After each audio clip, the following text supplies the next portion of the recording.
Boa noite, irmãos. 2 Pedro, capítulo 1, versículos 5 ao 7. Antes quero passar um recado. Quando eu acabei de chegar à igreja, o irmão Márcio me ligou, né? Eu acredito que ele já estava na igreja lá em Bauru. Não, eu acho que ele deve estar em Campo Grande, não sei. Mas ele ligou perguntando como é que foi o culto ontem e se estávamos preparados para hoje, e mandou um abraço para todos os irmãos, tá? Semana que vem ele está com a gente, se Deus quiser. 2 Pedro, capítulo 1, versículos do 5 ao 7. Essa mensagem, ela foi readaptada.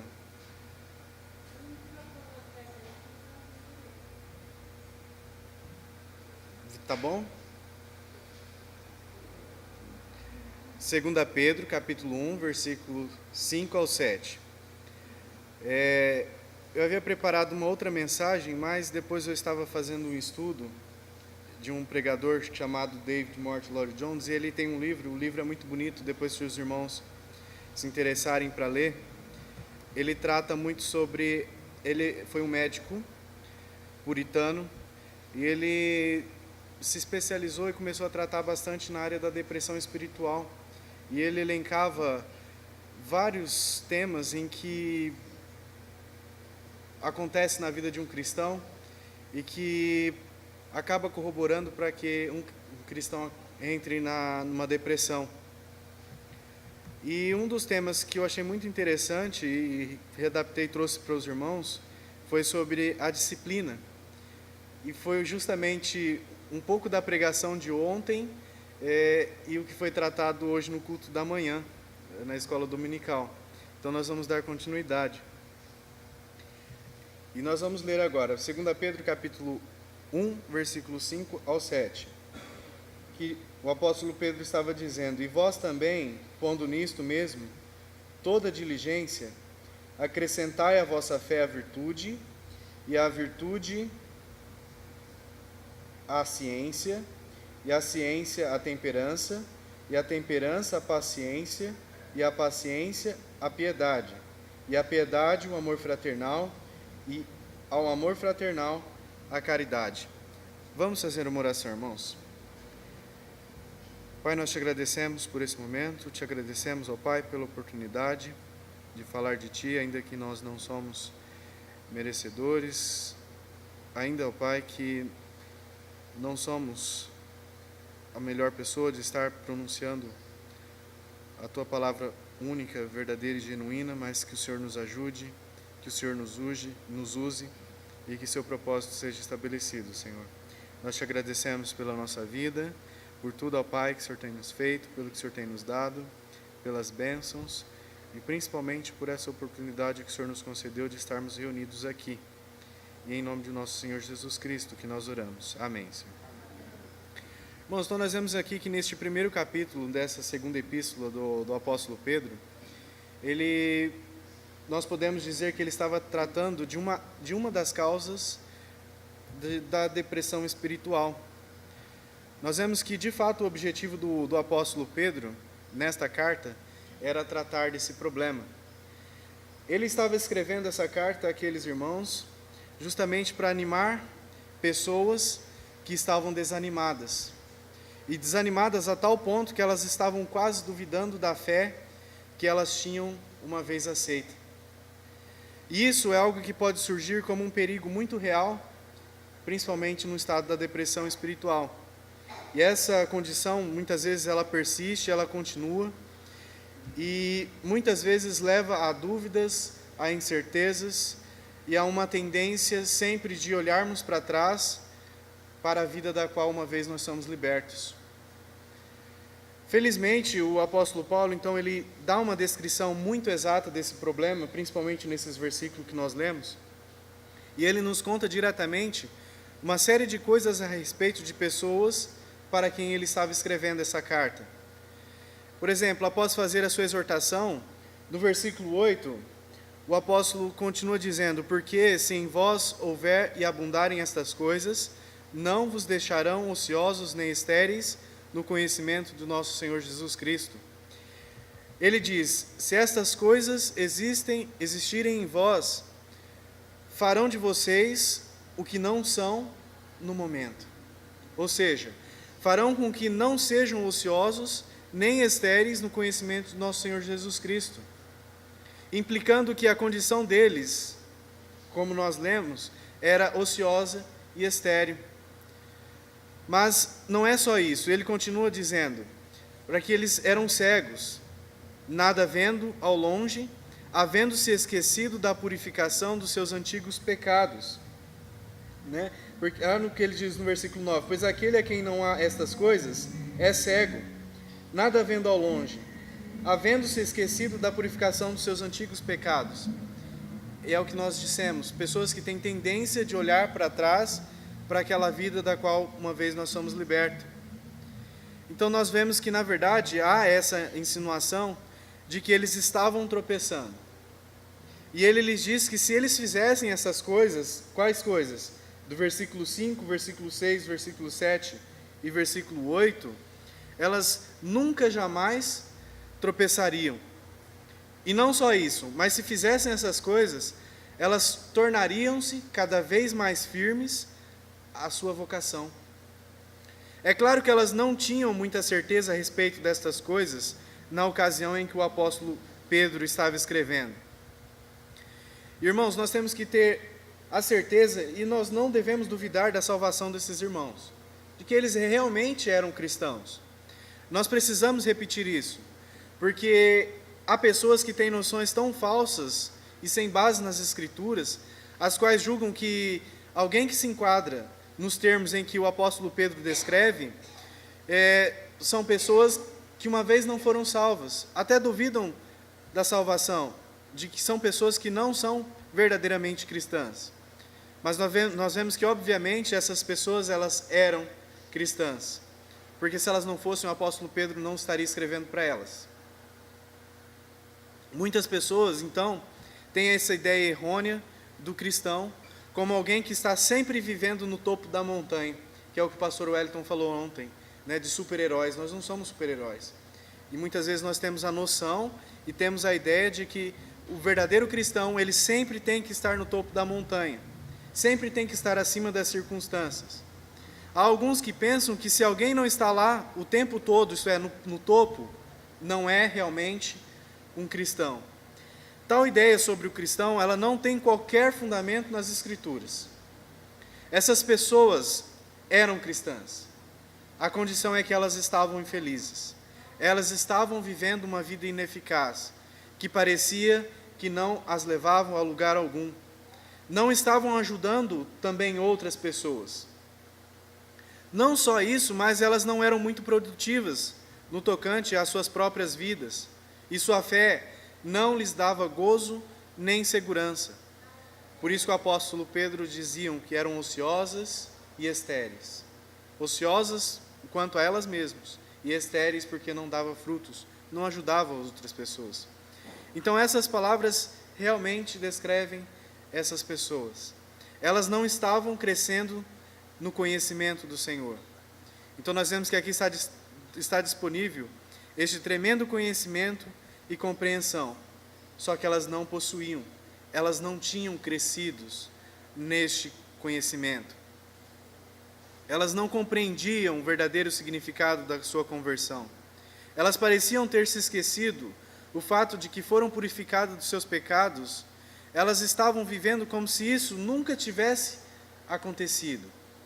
Agora, nós vemos que todas essas coisas, inevitavelmente, caminham juntas. Quando há uma falta de entendimento e de produtividade, no aspecto de compreender a palavra do Senhor, nós sempre encontraremos fracassos em nossas vidas. Sempre quando nós estivermos com falta de entendimento, na falta de produtividade em relação a conhecer a palavra, nós vamos encontrar fracasso em nossas vidas. Tanto no que se refere à nossa própria santidade, como também na utilidade e no nosso valor para outras pessoas. Então nós vemos que essa é a descrição que o apóstolo dá deste tipo de pessoa. E naturalmente todos estamos bem familiarizados com esse tipo de irmãos dentro da igreja. É o tipo de indivíduo que não pode e que nós não podemos negar ser um cristão, apesar da sua vida pouco demonstrar isso. Irmãos que parecem estar presos em superficialidades, irmãos que parecem estar presos em misérias, e não dá a impressão de ser nada do que o Senhor disse que um cristão, quando recebesse o Espírito Santo, seria. Então nós olhamos aquele irmão, nós achamos, olha, ele não tem nada a ver com o que o Senhor uma vez disse, do que realmente seria um verdadeiro cristão. E então nós duvidamos desses irmãos. Nós duvidamos porque uma vez o Senhor disse que aquele irmão que recebesse verdadeiramente o Espírito Santo, rios de água viva correriam do interior desse irmão. Então nós vemos que a impressão de que esse irmão dá é justamente de esterilidade, de improdutividade, nada está sendo produzido por ele e parece não estar dando nada a outros. Nós vemos uma vida fraca, que não parece estar em crescimento, que não parecem estar em desenvolvimento nenhum. Sua vida toda parece totalmente ineficaz. Ele vive abatido, conhece aquele irmão que vive abatido, vive infeliz, vive tomado de dúvidas, de incertezas, parece incapaz de dar uma razão da esperança que há nele, que é o estudo que o nosso irmão Márcio tem feito, lá na primeira carta, que nós sempre temos que dar a razão da nossa esperança. E quando nós olhamos a vida desse irmão, nessa situação, nós notamos que parece que esse irmão ele não tem uma condição de dar a razão da esperança que há nele. Só que, no entanto, está sempre nessa posição em que o próprio fundamento de sua fé parece um sujeito abalado. E é essa a condição do qual o apóstolo Pedro trata, e de que nós estamos considerando. Então nós vamos analisar algumas condições, e a primeira e a pergunta é, como que alguém pode chegar a tal estado? Como que um cristão pode chegar a uma situação como essa? Há cristãos que correspondem a essa descrição. Por que essas pessoas, esses irmãos são assim? Por que não são como outros cristãos, cujas vidas são dinâmicas, são efetivas? Aqueles irmãos que o irmão Wellington falou, nossa, dá gosto de ficar perto daquele irmão. Como eu queria ser como aquele irmão, porque parece que tudo corre bem. Qual é a diferença? Essa é a pergunta que nós devemos considerar. E parece estar bem claro que o apóstolo aqui diz a essas pessoas que existe apenas uma causa de todas as manifestações dessa condição. E a causa é a falta de disciplina, que foi o estudo da manhã hoje. Falta de disciplina. Esse é o problema real. Uma completa ausência de disciplina e ordem em nossas vidas. Mas infelizmente para nós, irmãos, o apóstolo ele não se limita mas felizmente para nós, o apóstolo ele não se limita a essa declaração genérica. E nós vemos que os escritores do Novo Testamento, eles nunca se limitavam a essas generalidades. Então eles sempre prosseguem e se aprofundam no assunto. Eles sempre se aprofundam nos detalhes. Eles passam a considerar o problema ponto a ponto. E foi exatamente isso que o apóstolo Pedro fez e passou a considerar nesse caso particular. Por que essas pessoas não têm disciplina? Por que essa frouxidão, essa indolência é tão aparente nas vidas desse tipo de pessoa? Na vida desse tipo de irmão com depressão? A primeira causa parece ser aquelas que têm uma perspectiva, e prestem bastante atenção, irmãos, esse é um problema nosso. Temos sempre uma perspectiva, uma ideia errada do que realmente é a fé. E nós vamos considerar isso. Do 5º versículo, diz, e vós também, pondo nisto mesmo toda diligência, acrescentai à vossa fé. O que o apóstolo Pedro disse aqui? Complete a sua fé. guarneça a sua fé com as coisas então que ele passa a mencionar. Complete a fé. Nós temos aqui uma sugestão de que aqueles irmãos eles tinham uma ideia errada da fé. E isso é algo muito comum, principalmente em nosso meio, principalmente no meio batista. Porque parece que pessoas, elas tinham uma espécie de uma visão mágica da fé. Em outras palavras, elas tinham uma ideia de que, enquanto alguém tivesse fé, tudo estaria bem na sua vida. A fé operaria automaticamente em suas vidas, e tudo que ele precisa fazer como cristão é crer na verdade, só isso. Irmãos, nós muitas vezes não temos a ideia da fé dessa maneira. Basta eu ter fé, basta eu crer. Se eu tenho a fé, tudo vai andar de uma forma automática e tudo vai bem. Mas não é isso. Não é isso. Precisa aceitar a fé. É necessário? Sim. Por quê? Porque é o dom de Deus. Nós chegamos à salvação por meio da fé. Então precisa aceitar a fé. E tendo feito isso, tudo mais acontecerá automaticamente? A pergunta? Não. Então nós temos que dar um passo, tomar uma decisão, qualquer que seja a expressão usada. Somente a fé não é necessário. Então nós vemos que essas pessoas elas tinham uma visão quase mágica da fé, e muitas vezes nós também temos essa visão. Uma concepção automática da fé. Muitas vezes existe o que nós podemos expressar apenas de que, se eu creio, tudo vai dar certo. E isso explica o problema. E o que nós queremos dizer com isso é que nós temos essa visão mística, e essa visão mística é uma concepção de fé, de uma fé que sempre pensa nela como um todo. Colocando de forma negativa, nós queremos dizer que tais pessoas elas compreendem que a fé precisa ser complementada pela virtude. Essas pessoas não compreendem isso. Elas têm somente uma forma. E essa fórmula é que uma pessoa ela deve estar sempre olhando para o Senhor. Enquanto eu olhar para o Senhor, nada mais precisa ser feito. Elas dizem que qualquer tentativa de fazer outra coisa é voltar à posição de salvação pelas obras. Nós não temos esse medo? Batista tem esse medo de acrescentar as obras na fé. Por quê? Porque se eu acrescento, olha, a minha salvação pode estar sendo por meio das obras, mas não, irmãos.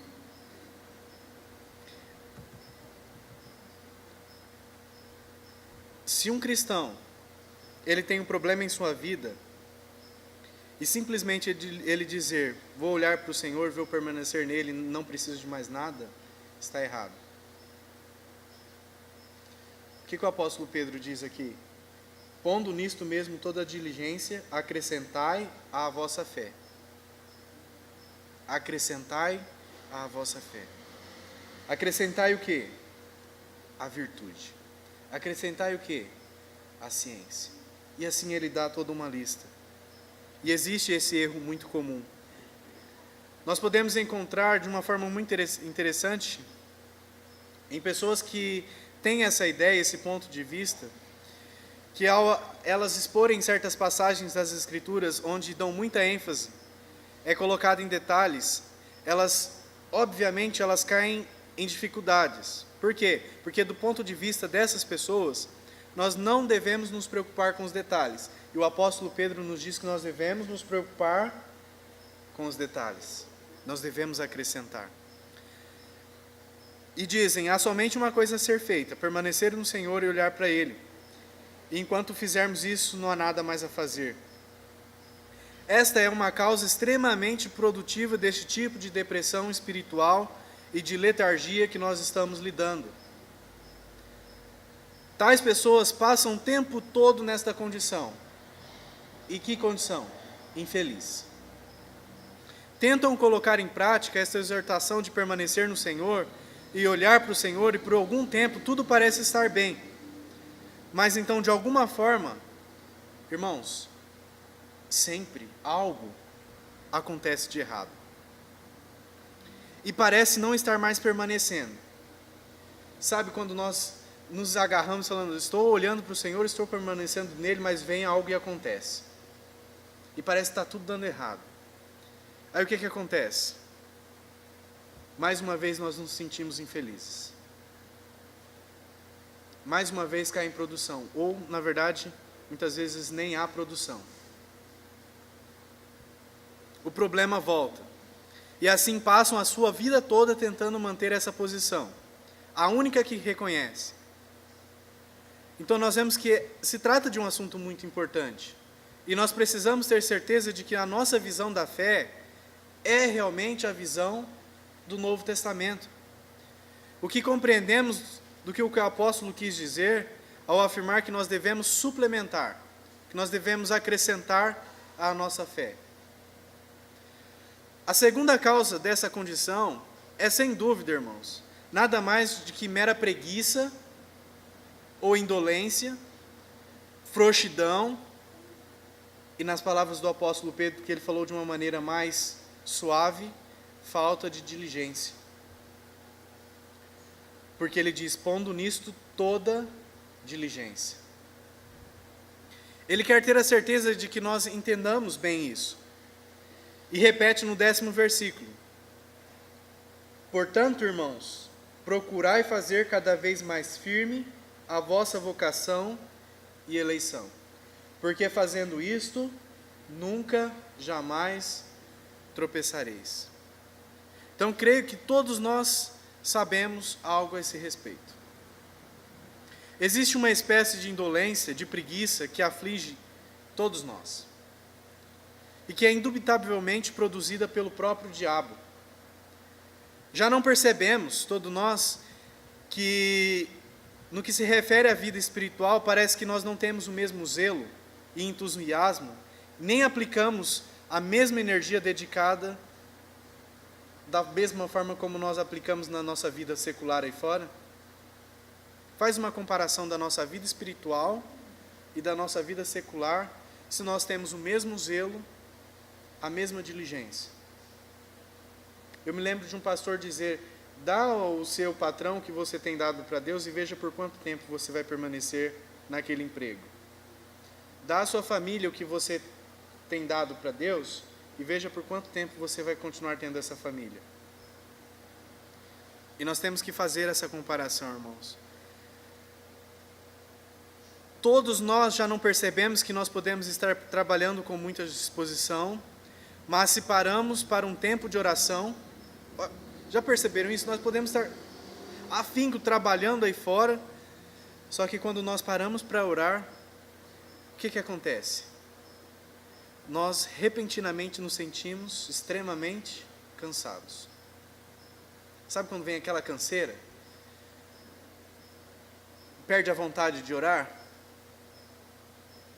Não é curioso que nós, sempre quando nós tentamos orar, nós ficamos com sono, nós ficamos cansados, muitas vezes nós vamos falar um amém no outro dia. E quando nós vamos ler a Bíblia? Percebeu que dá uma canseira também? Então nós vemos que estamos plenamente convencidos de que é algo puramente físico. É nosso isso. E que realmente não há nada que nós possamos fazer.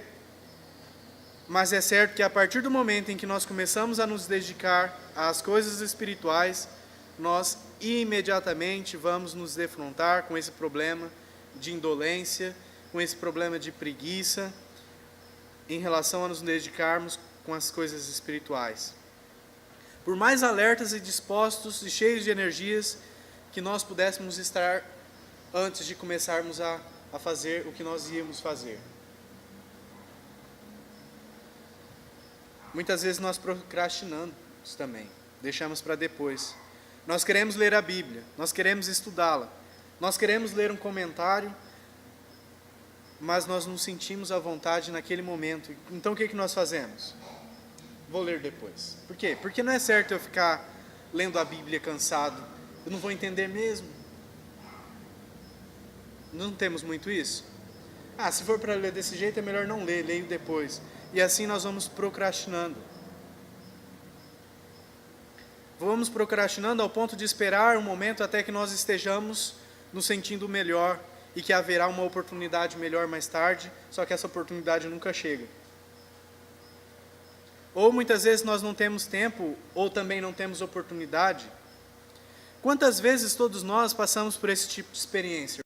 Mas então, quando chega a hora certa, por estranho que pareça, nós ainda não nos conseguimos nos dedicar àquilo que é consagrado ao Senhor. Então nós temos que estar fora de discussão que a maioria de nós estamos vivendo vidas que carecem do quê? De disciplina, de ordem, de organização. Talvez nós nunca antes na vida fosse tão difícil para os cristãos como na época atual. Sabe daquele primeiro amor, não era mais fácil ler e tentar buscar as coisas de Deus lá? E hoje? O mundo também influencia isso. As nossas organizações da vida ao nosso redor tornam as coisas quase impossíveis. A coisa vai ficando cada vez mais difícil. E a razão disso não é que essas coisas externas nos compelem. A questão é que se nós não reconhecermos o perigo de nos desviarmos, se não assumirmos uma posição contra isso, nós já teremos falhado sem saber. Há perigo de nos desviarmos. Mas se nós não assumirmos isso, nós já teremos falhado. Há tantas coisas que nos distraem. E vou dar um exemplo. Nós começamos com o Jornal da Manhã, com a revista. E muitas pessoas começam até mesmo com 2 jornais, leem tudo que aparece pela frente. Então depois de algumas horas chega outro jornal da tarde. Então essas coisas são lançadas sobre nós. E nós vemos que naturalmente nós não somos obrigados a comprar jornais, mas estão aí.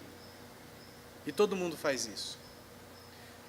Talvez seja entregue à nossa porta e colocado à nossa frente, quase sem percebermos, nós ocupamos o nosso tempo com outras coisas.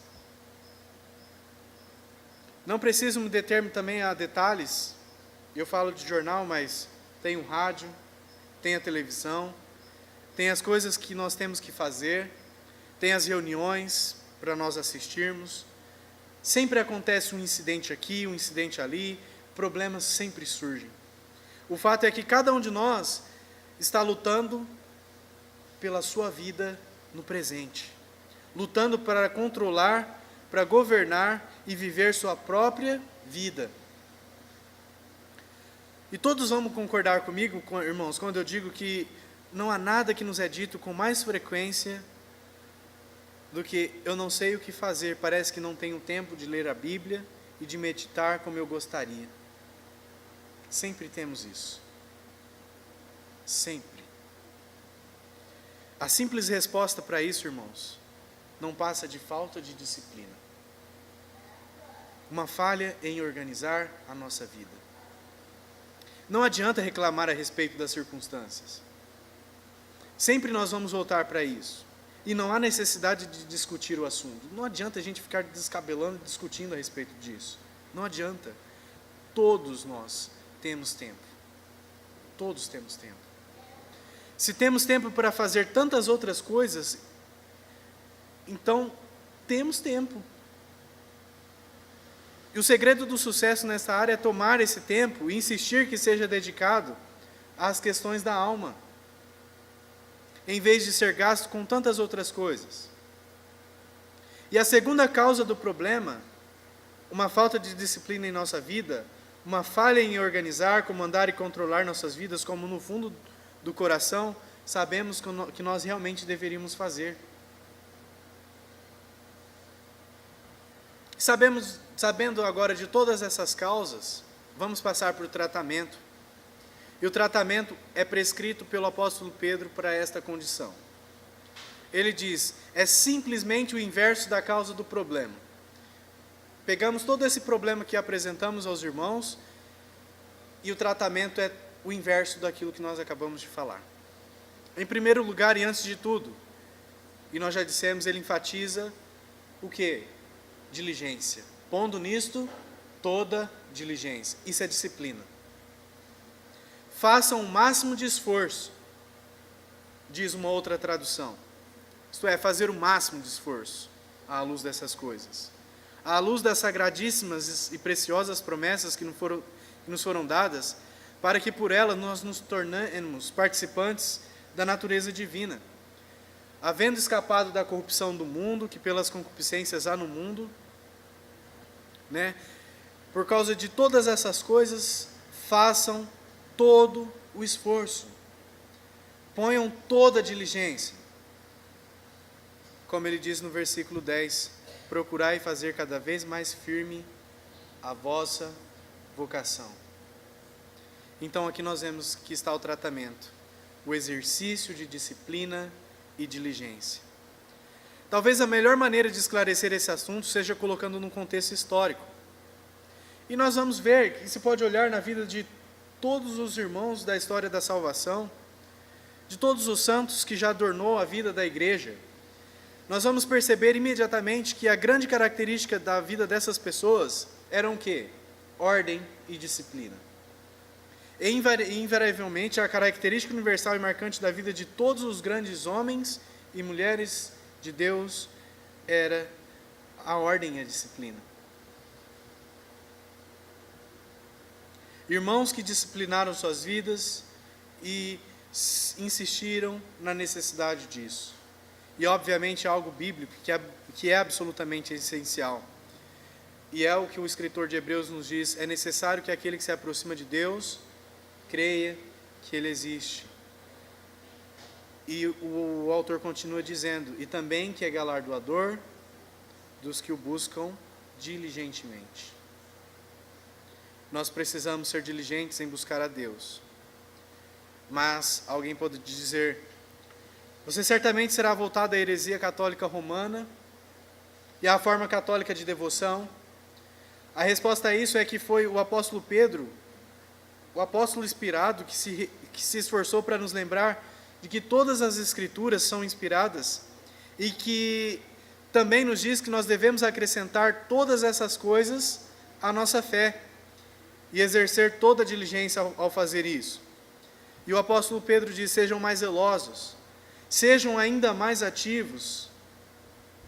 E é claro que nós não vemos nenhuma contradição a isso.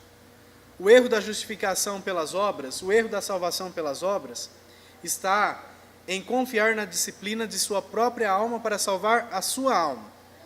Mas o oposto de confiar em obras não é não fazer coisas de sua própria alma para salvar a sua alma. Mas é o quê? É fazer tudo. A fé, acrescentando a fé obras, para quê? Porque isso é diligência, justamente por quê? Porque fé sem obras é morta. Nós não estamos confiando nas nossas obras. O que nós estamos fazendo? Acrescentando a nossa fé. Então nós vemos que colocar obras na fé não significa confiar nas obras, significa acrescentar, significa complementar. E nós temos a certeza disso, não se trata daquele perigo sutil que a heresia romana, os católicos, têm pregado. Creio que um dos maiores perigos no nosso meio hoje em dia, especialmente no círculo batista, é que o nosso medo do erro da justificação pelas obras, nós temos declarado que as obras não têm qualquer importância. Já percebeu que irmãos, vamos falar a verdade, batista pouco trabalha. Pouco trabalha. E nós temos que ser alertas e não devemos ser hipócritas em relação a isso. Pouco trabalha. Por quê? Porque tem medo disso. E nós temos que saber que o oposto de uma confiança falsa nas obras não é indolência, falta de disciplina e não fazer nada. É o quê? É ser diligente. E mais que diligente, é ser o quê? Zeloso. É ser zeloso. É acrescentar à nossa fé. Tantas pessoas dizem que dariam tudo para ter um vestígio que fosse do conhecimento que aqueles santos irmãos tiveram lá atrás. Observam a vida desses irmãos e o tempo que dedicam à leitura da Bíblia, à oração e várias outras formas de autoavaliação e exercícios. Pessoas que passam a crer no exercício da disciplina da vida espiritual, e foi por causa disso que Deus recompensou aqueles irmãos, dando àquelas pessoas manifestações graciosas, experiências estupendas, que aquecia cada vez mais o coração daqueles irmãos. Então nós colocamos em primeiro lugar a necessidade de disciplina e ordem. Então aqui nós devemos tratar desse ponto com detalhes. Se nós concordamos com a importância de reivindicar tempo e organizar nossa vida diária, nós devemos insistir a todo custo que certas coisas precisam ser feitas. Em outras palavras, se realmente creio que a Bíblia é mais importante para mim do que o jornal matutino, o que você deve fazer? Ler a Bíblia antes de ler o jornal. Se eu realmente creio que a Bíblia é mais importante para mim do que os noticiários no telejornal, o que eu devo fazer primeiro? Ler a Bíblia. O que quer que eu tenha deixado de fazer, isso tem que ser feito. Então nós devemos ser fiel. Em meu tempo, tanto de oração, devemos gastar tempo em meditação e outras coisas talvez que fiquem por fazer, mas isso tem que ser feito. Deixa as coisas daí de fora por fazer. Faça o que realmente tem que ser feito, o que realmente importa. E tantas pessoas falham e se tornam infelizes e se tornam deprimidas simplesmente porque não assumiram o controle de si mesmas. Olha, irmão, que tristeza. Nós não conseguimos assumir o controle de nós mesmos nessas questões. Se não prestarem atenção a essas coisas, nesses detalhes, nós vamos continuar sendo cristãos deprimidos e podemos ter certeza disso. Muitas vezes cair em depressão. Então nós devemos ser diligentes, fazer com todo esforço, ser mais diligentes, mais zelosos, cuidar disso a qualquer preço.